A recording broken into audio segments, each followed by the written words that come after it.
All right, I just pressed record so we can get going. I'm gonna do a brief introduction uh just to start this thing and give us the most amount of time possible for our media people to ask Coach Turper and Coach Fitzpatrick some questions leading into Cortaca.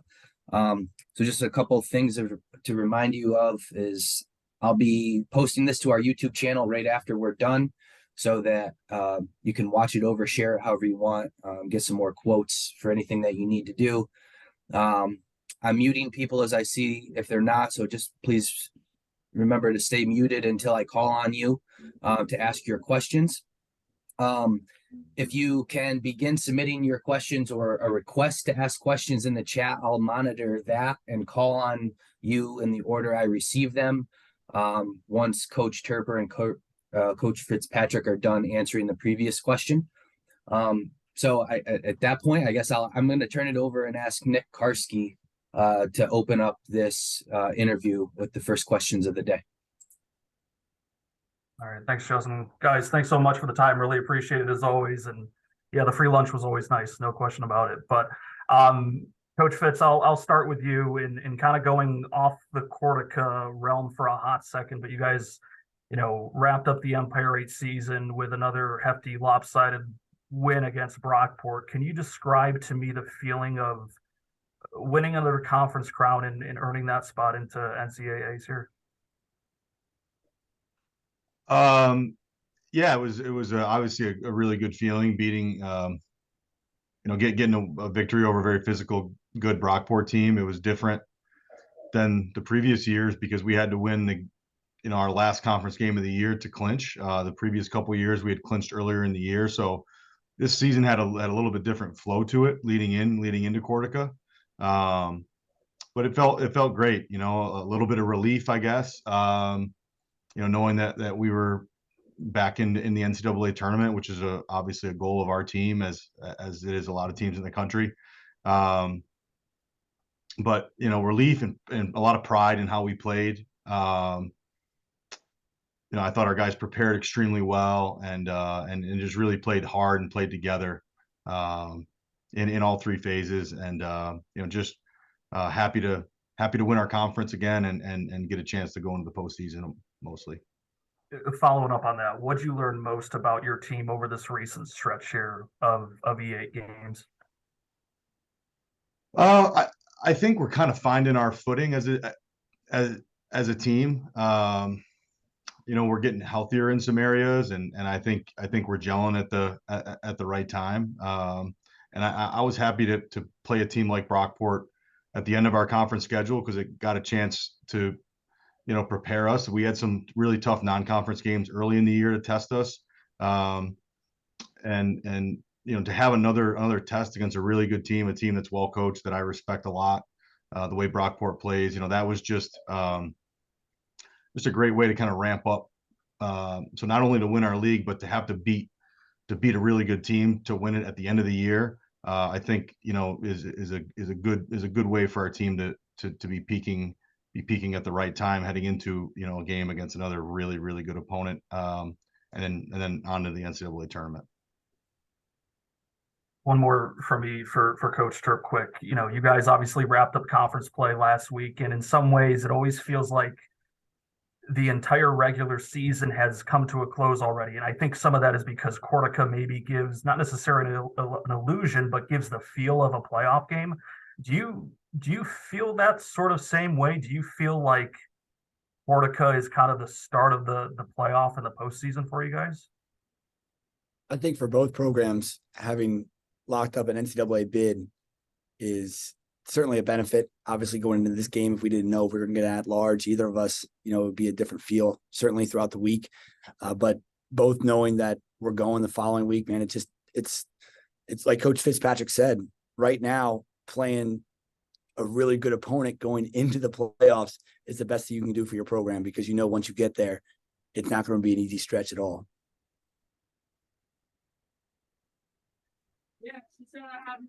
All right. Mario's got a question for both coaches. Hi guys. At the beginning of the year, obviously the goal from week 1 to week 10, week 11 is to getting better. do you feel your programs are peaking at the right time as you head into this Cortaca game? Who's going first? You can go first, Mike. Okay, I'll keep going. Yeah, I think we've had so much change throughout the year that each week we feel like we're continuing to get better and continuing to find our footing, as Coach Fitzpatrick alluded to before. I think just really that's the key of a season, is to figure out exactly who you are and try and lean on those strengths and work on those weaknesses. And this time of year, you got to find a way to be peaking. And I think our squad is no different than anyone else's, as far as trying to find a way to get better each and every week.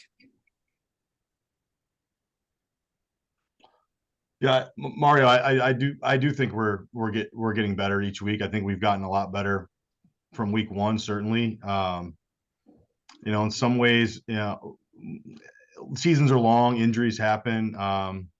Your team changes every week, like Coach Turper said, a little bit. We've lost some guys with injury. We've also got some guys back healthy that weren't playing at the beginning of the year that have really helped us. I do think we've come together. I think our preparation, I always challenge our team every week to raise the bar one more level in the way we prepare and the way we practice. And I think they've really embraced that. We always know that, both teams know they have a really tough game at the end of the regular season. So I think you have no choice but to try to get better. Because this is such a battle. So yeah, I do think we've gotten better and are peaking at the right time. I'm excited for the weekend and then next week into the NCAA tournament, because I do feel like we're playing our best football. Does that mean you win or lose the game? I don't know. Both teams feel the same way, so that's why they play the game. So it's it's going to be an exciting game Saturday because of that, because both teams are really good and are playing really well. If I could slide in one more question real quick, obviously all the hoopla that goes around with this game, 18, 20 people on this call. How do you keep your teams, staying in that moment? And yes, this is just one game and we still have the postseason, but knowing how big a game this is for the college and the community. That's definitely, I'll go first on this one. That's definitely part of the challenge, no doubt about it. All the attention that the game receives in the media, on campus, family, tickets. You name it. There's a lot of things pulling at it. I think, my approach to my team, obviously we talk about, we have to play a football game. For everyone else, it's an event, it's a reunion. It's it's the biggest alumni event our campus probably does all year. There are a lot of things that goes on, but for us, it is a football game. But the part of it that is a distraction, other than, different than a normal game, I think you just have to embrace it. Like we have we're lucky to be able to play in a rivalry game like this. And this is part of the reason why, probably some of our players chose to attend Cortland and Ithaca, is because of this rivalry game. And so, there is a lot more that comes with it, compared to normal games, but I think you just got to kind of embrace it and have fun with it. Don't try to fight it away, because it's natural. And at the end of the day, when the ball gets kicked off, we do have to be focused on playing a game, though. And I think you can do both at the same time. Yeah, just to add to that, I think Coach is right on with just handling it in the beginning of the week, giving them the expectation and the presentation of what the week's going to look like, as far as there'll be a little bit more media involved. There'll be a little bit more administrative things as far as our preparation as a school to host a game like this. The tickets certainly a big part of it, but at the end of the day, when the ball's put down, as Coach said, it's a football game. 60 minutes or some overtime, whatever it takes, and we're just going to go out there and two really good teams battling. So just keeping that presence in the moment is a really important thing that we talk about as a program. Thanks, guys. Best of luck. Thank God for the mute button. My dog was going nuts behind me. So, Thanks, Mario. Hey, Cam, you're up next. Yeah, quick question here for Coach Fitzpatrick. Would love to know that tough week 3 loss that you guys had, how you think that kind of pushed your program in the right direction to really win out the rest of the season and to do well throughout the Empire 8 play. Yeah, it definitely, you know, a loss. I hate to sit here and say that a loss helped. We certainly did not want to lose the game, and we were in a position to win. I think we did learn some hard lessons. I thought it, you know, it humbled our team in some ways. I think it, you know, it kind of taught us some lessons as you review the film and review the situations on how to close out a game. You know, we did have a 2 touchdown lead, and Susquehanna made some outstanding plays in that game, and we did not. You know, so I thought we definitely did learn a lot. I think it kind of glued our team together. There was a resolve after that game that, you know, we were going to learn from it, and when we got into, you know, moments of adversity again, that we were going to, you know, play better and coach better, and you know, try to win every game on our schedule from there on out. That was the goal. So, you know, when you lose a game, if you can find a silver lining and make it a positive down the road, I think that's what you have to try to do as a coach. And my players really bought into that, and you know, I think it did kind of harden our team a bit. You know, we've played better and better since then, and you know, accomplished one of our goals of winning our conference. But yeah, so you know, it was a tough loss, but it wasn't the end for us, and we realized that, and had one choice, and that's to use it and get better, and that's what we did. You good, Cam? Yep, I'm all good. Thanks, Coach. All right, Tommy, you're up next. Hey, Coach Turper, Coach Fitzpatrick, appreciate you guys making the time. I'm curious about your pregame routine, like the night before. Are you guys getting a full 8 hours? And is it good sleep? Is that changing? Is it getting even worse before Cortaca that you guys have experienced? Coach Fitzpatrick. You want me to go first? Me first, Tommy? That'd be great, dude. Thank you. Yeah. Full 8 hours to me. So I don't know about Coach Turper. I sleep the worst early in the week, Monday, Tuesday, as I'm trying to Sunday, trying to figure out the game plan, trying to put together the pieces of how we're going to play this game. And, you know, that's the most anxiety that I feel all week. You know, and I've got 3 young kids. So when I get home Friday after practice, it's a zoo, and I don't really have much to think about the game other than, you know, once to bed, we try to get some sleep. But I really feel like at the end of the week, you've done all the work leading into it. That's probably when I'm, you know, not the most calm, because there's an excitement, but it's not nerves or anything like that. It's more just, you know, excitement to be with the team, and to go compete the next day. But yeah, so, you know, the last couple nights have been the most sleepless for me, just trying to, you know, I wake up thinking about, you know, a certain route combination we want to run, or a certain scenario we need to practice, or whatever it is. Later in the week, it's just excitement and, you know, and gratitude to be able to participate and compete. Yeah, to Coach's point, I'm a little hazy right now. I've been trying to stop one of the most explosive offenses in all of college football right now. So it's you know, early in the week, it's tough because, like Coach said, there's so much going through your head as a head coach. You know, it's offense, defense, special teams.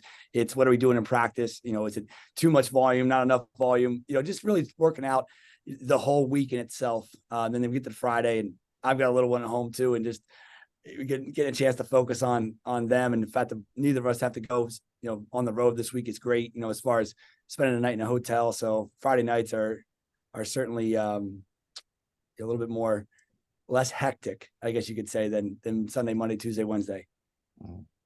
Awesome. Appreciate it, guys. Thank you. All right, Kyle, you're up next. Question for Coach Fitzpatrick again. Zach Boys this season, besides all the stats, one of the main ones that stands out to me is only thrown 1 interception. That was all the way back in week 1. And from working with him individually to the overall offensive game plan to then the execution of that game plan, what have you seen from Boys that has helped limit that interception total? I think, first off, experience of last season helps a ton. As a quarterback, you know, there's no substitute for experience. So playing last season, the ups and the downs of last season, and taking every meaningful snap for us, and having a lot of success and some failures, I think helped him coming into this year. I think he's more mature. He prepares well. He has trust in his teammates. And I just think, the game has slowed down a bit for him this year. He's a pretty good decision maker. I think his game management has been better, game situation. We have receivers that have gotten open too, and don't make it as doesn't have to throw into tight windows all the time. I just think he's a better, more mature player. And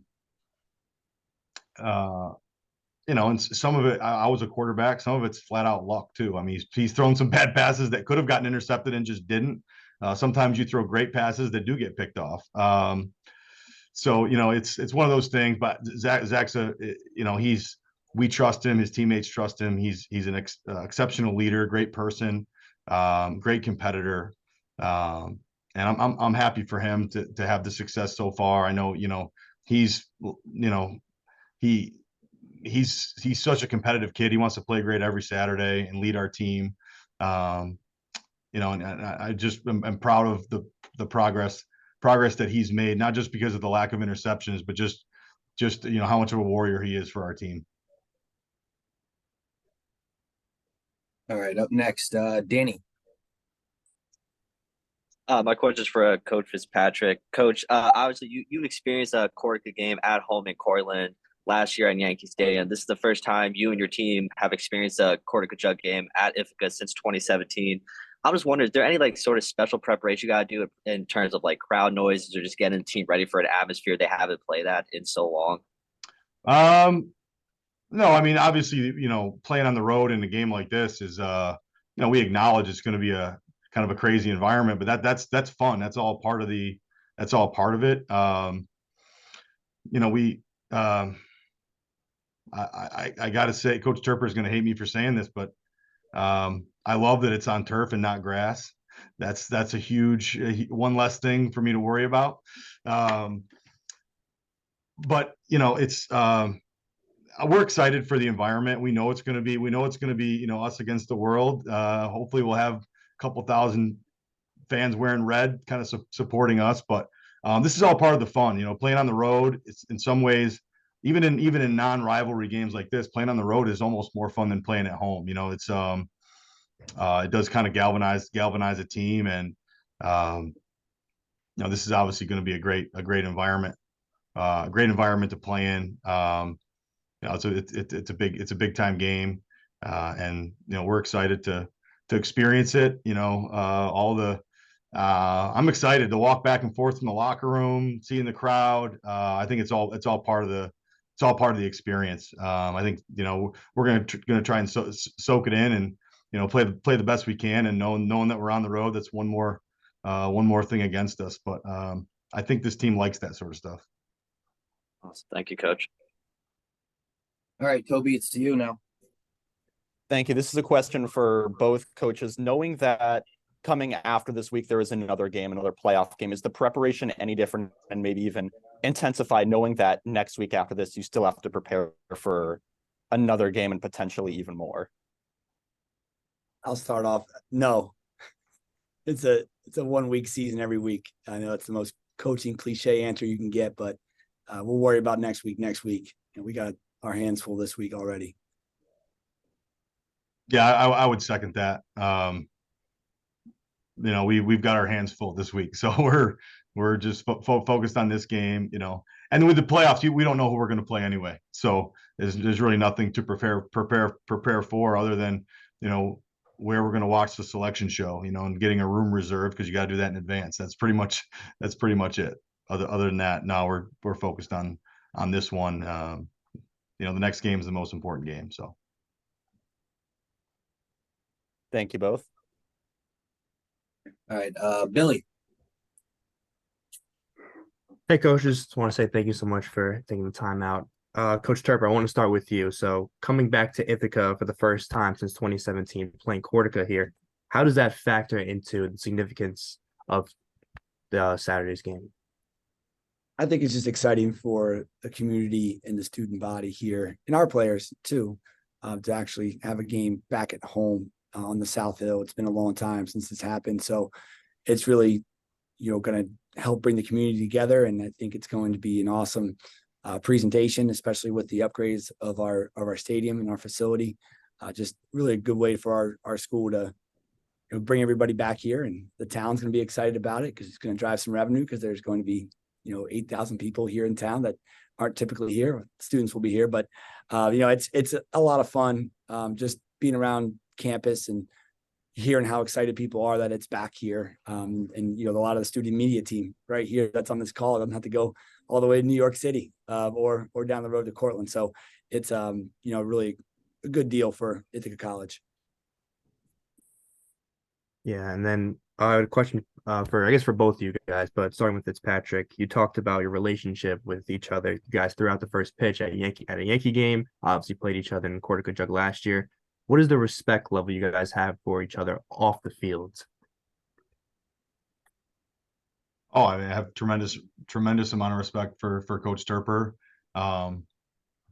It's always nice in coaching. Obviously, you're competing against all the teams and coaches we play against, but he's a great person as well, and that makes it even more special. I mean, during the game, we're gonna want to be, we're battling one another, and it's really our team's battling, but we're battling one another. But I've really enjoyed getting to know him over the last few years. Tremendous coach. Team is always prepared to play in every way conceivable. Does a great job. So that's really it. Yeah, just to second that, it's been nice, having someone on the other side of this huge rivalry that you don't have to see until the end of the year, except for a couple of JV games that we play against each other, which is fantastic for our younger players as well. And just Kurt has been a guy that being a first-time head coach, I could ask a couple of questions to last year, just trying to figure this whole thing out. And he gave some great advice along the way. We bumped into each other off the field as well.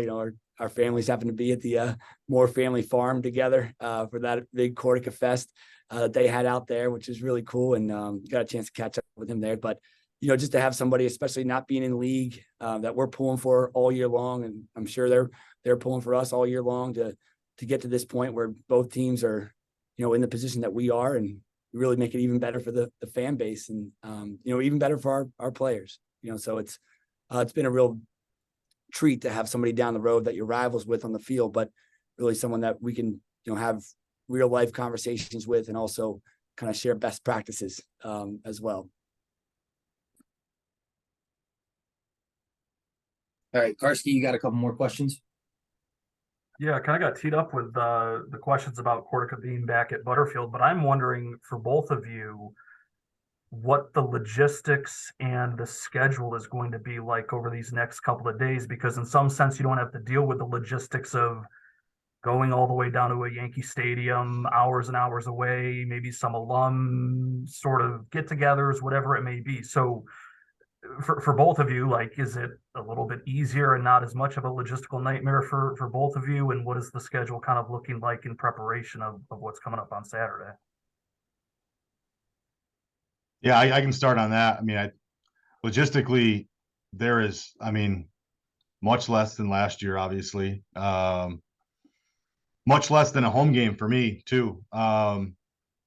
This is from other than the spectacle of the game and all the other things we mentioned earlier about all kind of the extra attention and tickets and all that stuff. The schedule is just like a normal away game for us, which is great throughout the week. And game day will be different just because of the all that goes into the game, but normal practice week for us. Yeah, for sure. Just to second that, it's standard operating procedure throughout the week. Obviously, there's a little bit more distractions around it, and people calling you last minute for tickets, and it's we got family coming in, things like that, but nothing different than a normal home game. Got recruits here, things like that. So it's really not that different for us from any other game, and aside from the fact that it is the biggest little game in America, and it's going to be a ton of people here. And it's just last year was a lot. It was heavy, and I'm sure Coach Fitzpatrick did, but I also had to lean on our assistants a lot because we had so much administrative things to handle with the travel down to New York City. So it's certainly, and we love that experience, and hopefully we get to do it again someday. But being at home is a little bit more on the easier side as far as the preparation of the actual game. Thanks, guys. All right, Justin, over to you. Question for both of you guys. With the game last year being at Yankee Stadium and now this year, back at Ithaca, are you guys telling, your guys anything differently in terms of preparing for the environment they're going to be playing? And as long as, are you guys doing anything different to prepare, not playing in front of 40,000 people, but potentially, a more jam-packed and louder stance? It'll definitely be a little more intimate than Yankee Stadium. So that poses a different environment for sure. But, last year we were just talking about, what it's going to be like in the stadium and, everything that it takes to get there and the travel and everything like that we just mentioned. But I think the fact that everybody's on top of you in this game, especially here in Ithaca, is something that's unique in its own right. And, the walk for Cortland from the locker room to the stadium is pretty cool. It's going to be pretty cool, I imagine, just to feel it. So, it's got a lot of different aspects to it than the Yankee Stadium game. Yeah, I mean, I agree, wholeheartedly with that. I think, the part about Yankee Stadium was it was hard for our players to picture what it was going to be like, especially since we did not get to walk through the day before the game. There was a torrential downpour and all that stuff happened. So, I think our players can more kind of visualize, even though there's probably going to be more people there than they can even visualize, they can get close with some of that stuff. So I think preparing a team for a big environment, sometimes you can overdo it as a coach if you're not careful, and you can make it into something that it's not, when in the end of the day, I think both of us just want our guys to focus. It's the same 60 minutes of football. It's 11 on 11. Two really good teams playing in a great environment. I think getting them narrowed into, focusing on just the game is, I'm sure that's both of our goals. Thanks, guys. Mario, back to you. I'm actually good. I just wondered where the jug was and why it's not sitting on the table behind you, Coach Topran. Can we get some swag for your offices? You see Tommy's office, man. Listen, it's a whirlwind, man. I've been here for 2 years. I still haven't touched anything. I got one picture of my son back there. I see that. That's all I got. The jugs, I mean, they don't even let me touch them. So they're probably on the other side of campus at the Athletic and Event Center.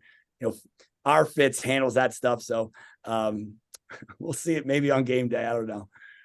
Well, you don't like my printer, Mario? And Tommy said you guys look like insurance salesmen, like you're trying to sell stuff. So best of luck, guys. Look forward to covering the game on Saturday. Thanks. Thanks, Mario. Hey, Billy, you got another one? Yeah, I just wanted to kind of build off, Turp, what you said about you being here officially 2 years. So coming back to Ithaca for the first time since you were defensive coordinator, how has that changed from Holy Cross? How has your perspective changed at all on the importance of this game and overall in the season?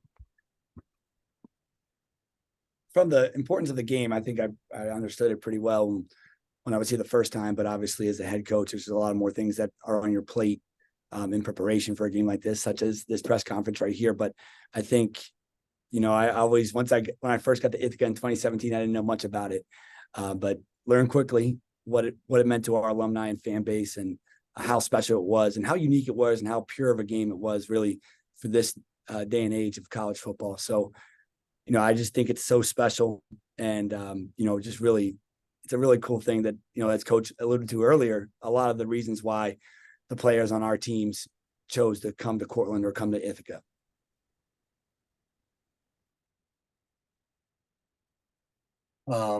There's no other questions in the chat, but I was going to ask both coaches, when I was doing some of my research this week, I obviously knew about Ithaca's strength of schedule, but then I saw that Cortland's now is the 8th strongest strength of schedule in the country.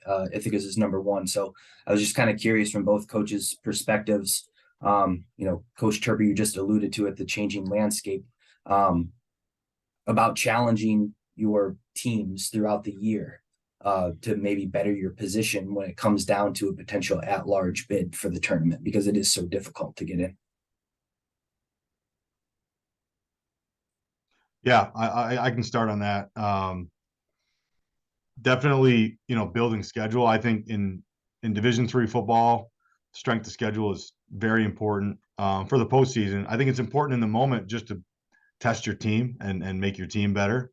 And then the other benefit is building a resume for the postseason, whether it be seeding if you're in the tournament, or building a resume to try to get in that large bid. So yeah, I mean, that was my goal when building this year's schedule with a program like Delaware Valley, who we played in week 1, and Susquehanna in week 3. Very good opponents. No guarantee you're going to win those games. There's no guarantee you're going to win any game, but when you're playing teams like that expect to win, that's what we signed up for. So, I mean, I think both teams have, I didn't want to get to the end of the year not having been really, really tested in many ways. And I think that goal was accomplished. I think it made our team better. And, SOS is huge. So, both teams have done a great job of that. Yeah, for sure. You don't want to get to the end of the year and not be battle tested. And the truth is, if you don't win your league, you're now just flipping a coin, especially if you don't have a great strength of schedule. So, you really, those out of conference games, they're meaningful. We want to chase, a lot of people out there chasing wins. We want to try to get our team to be as good as we can late in the year. And I believe what we learned this season in the first couple of weeks, especially about ourselves, you can't put a price on that. As I'm sure Coach Fitzpatrick and his team did as well. So, it prepared you for later games down the road that were going to be tough. We knew we had a couple conference games that were going to be very difficult to win, and Coach Fitzpatrick just played a really good Brockport team. And just having played those tougher teams early in the year, yeah, maybe we lost to Hopkins. Okay, we're not 9-0 right now, but that loss and that battle made us better in the long run, without a doubt. Thanks. Josh. Hey, Coach. This first question is for. Oh, sorry. This first question is for Coach Turper here. I'm curious what's been the process this week getting freshman quarterback Colin Shum up to speed for Cortaca, given that this is only his 4th game as a starter. Where is he at? Where would you say he's at mentally heading into this week? Yeah, that's a great question.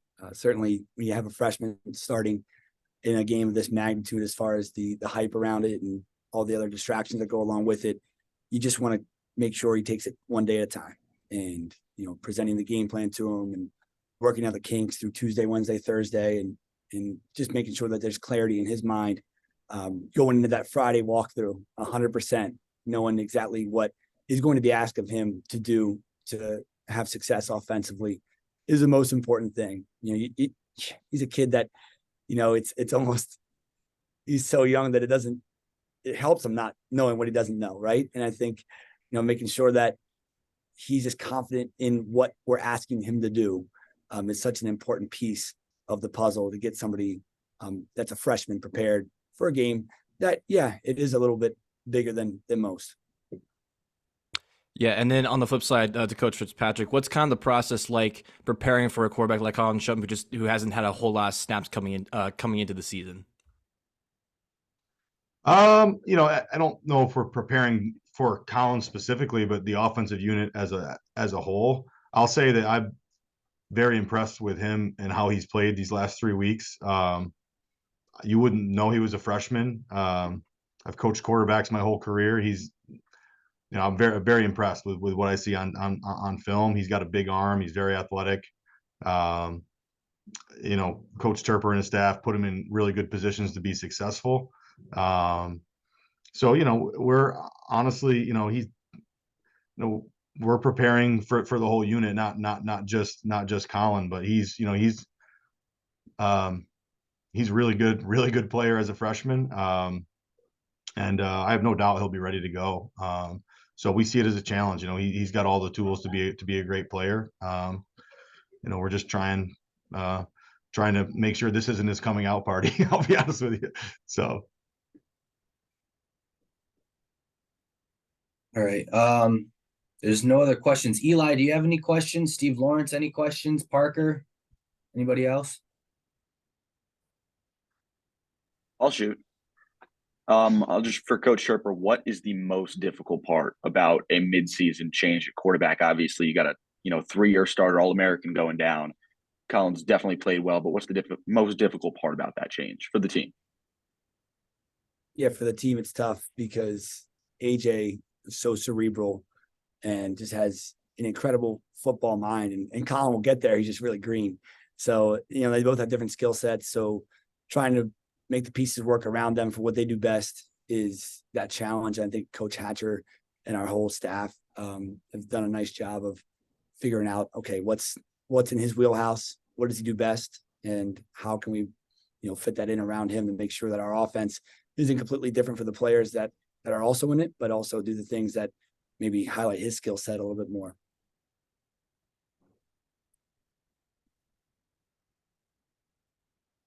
All right. Anyone else? Yeah, Justin, Steve Lawrence. Go ahead.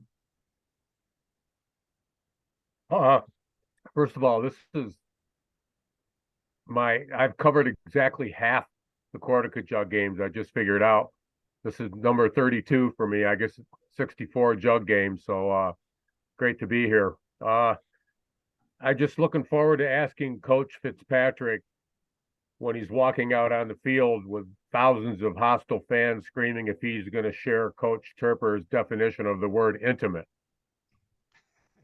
Wondering how intimate that's going to feel. I'm excited for it, Steve. It's all, I mean, it's so cool. Like, again, I talked about being having an attitude of gratitude that we get to play in this type of rivalry. It's going to be fun. I mean, and as a competitor, you try to block it out, and I'll hug the red sideline a little bit more, and hopefully we'll have some cheers too. But it's great. It's fun. It's cool. I look forward to it. Thank you. They brought your extra stands in already, Kurt. They're right there behind your bench, man. They're going to be right next to you. All red behind you. We got anybody else? If not, we'll get the coaches on their way so they can. Oh wait, got one more here, Billy. I'll bite real quick. Oh, sorry. Parker. Yeah, Parker, and then Billy, and then we'll get on our way. I just wanted to jump in. Quick question for Coach Sherper. Obviously, this has become a very young squad with a lot of younger talent, a lot of rookies, a lot of first years, a lot of sophomores stepping into their first action. How have you been able to instill the weight of this game, the implications, or have you been ignoring that completely and just treating it as any other game? I've been trying to ignore it and just play it like any other game, to be really transparent with you. I think, as I mentioned about Colin, they're too young not to know what they don't know. So, maybe there'll be a little bit of, excitement early in the game from them that might, make some mistakes here or there, but you live with that, you learn from that, and you just keep on playing. So, it's certainly, if you haven't been a part of this rivalry before, it's, there's nothing you can do to get prepared for it except playing in it. So they're going to play, and we're going to keep on coaching them, and hope they just have a lot of fun and let it rip. And it's going to be a very competitive game. All right, go ahead, Billy. Yeah, just a final question for Coach Fitzpatrick. You guys have harped on your ability to come together as a team when you've been banged up, especially at wide receiver throughout the year. How has that impacted your overall success throughout the year and has led you to this point for Cortaca? I think so. When you have injuries and other guys have to step up and play well and come through for the team, I think it definitely, the team will rally around one another in times of adversity. Good teams will, anyway. And I think that's, we've experienced some of that this year, and I know Ithaca has around AJ's injury.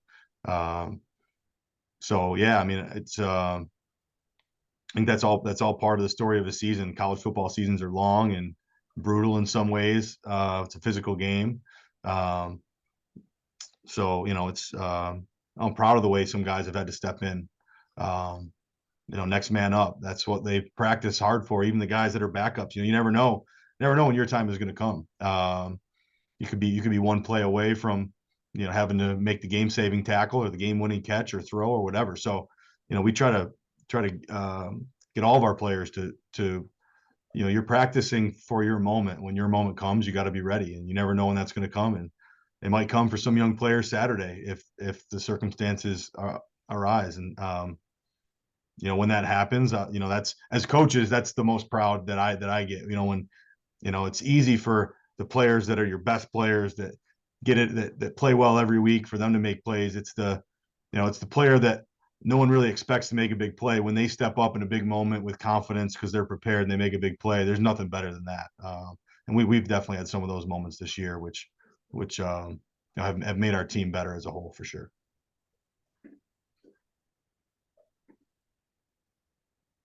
All right. I'm going to adjourn this. I just want to thank everyone. Unless there's any final questions, I was excited. There's 25 people that were in here, so I appreciate everyone's time. Coach Terper, Coach Fitzpatrick, thank you for spending some time with all of our people here in the media. For those of you who are attending the game Saturday, gates open at 10 o'clock. So please keep in mind that there will be obviously a lot of people here, and to give yourself a little bit more time in terms of parking and access to the field, and get here as early as you can, so you're not stuck in a sea of people trying to get into the game between 11 and 12 o'clock. But with that, I'll say thanks once again, and good luck to both coaches, and we'll see you on Saturday. Thank you. Thanks, Justin. See you guys. Good luck. Thanks everybody for covering the game. Really appreciate it.